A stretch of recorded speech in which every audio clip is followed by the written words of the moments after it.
Jimmie. Jimmie. Pinnix. Jimmie Pinnix. Yes, sir. That's me.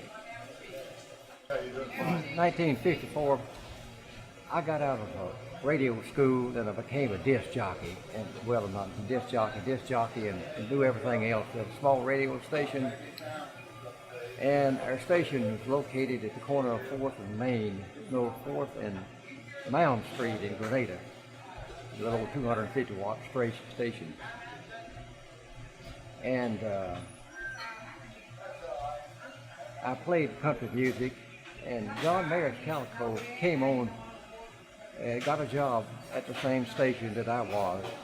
He had he ran a, we call it running the board. In other words, he did everything, played records, and gave all kind of stuff. Anyway, one day I was running the board, and I was playing records and reading spots, and it was on his day off, and he came in the station where I was doing that, and he had been writing old songs like Rip It Up and Ready Teddy, and he said, I've got another one in my head, but I need a title. And a few days prior to that, I went over to Choctaw County where my wife has a couple of real old maids, and one of them's name was Molly, and they didn't have $25 to their whole life, but they were happy. And I don't know, it stuck in my mind. And about 2 or 3 days later, they found me on the board running records, and he came in, and he said, I've got all these songs in my head, but I don't have a title. And he said, I stayed up day and night, and I worried and thought for a title. And I said, I thought of my old maid friends over in the country, and I said, how about Good Golly Miss Molly? He said, that's it. He jumped up and ran out, and he rode around the town all day and thinking up lyrics to go with it, and he had it completed by the end of the day. And he caught the city of New Orleans that night, and he went down to New Orleans and turned it over to some record people. And that was really the last I heard of it. First time I heard it, I thought, well, this will go nowhere. This is the worst song I've ever heard. Who would want to buy a record with a song this bad? But that's what I felt like.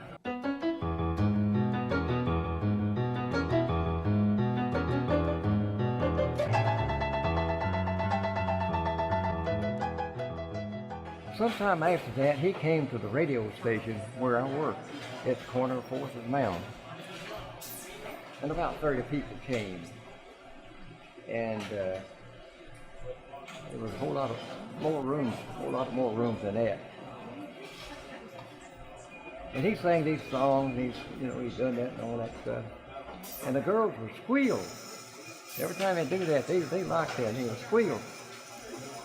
And when it was over, I gathered up all the microphones and everything to take them back to the radio station, which is just a short block away.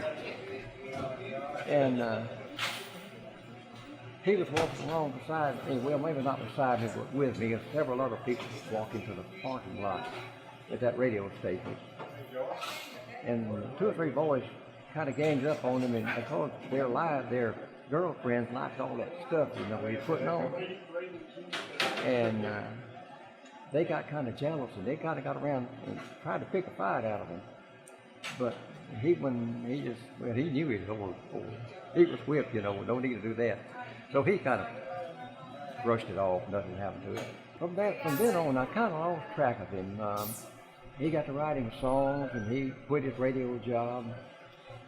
And that's about the last I've had with him, anything with him. No correspondence or anything, but I understand that he's very rich now, and off of that song and probably some others that he sang. And somewhere about, I don't know, 30 or 40 years later, seemed like Got an envelope one morning, had $25 in it. $25 in it for a shotgun. Never got it right. Raise it up. There you go.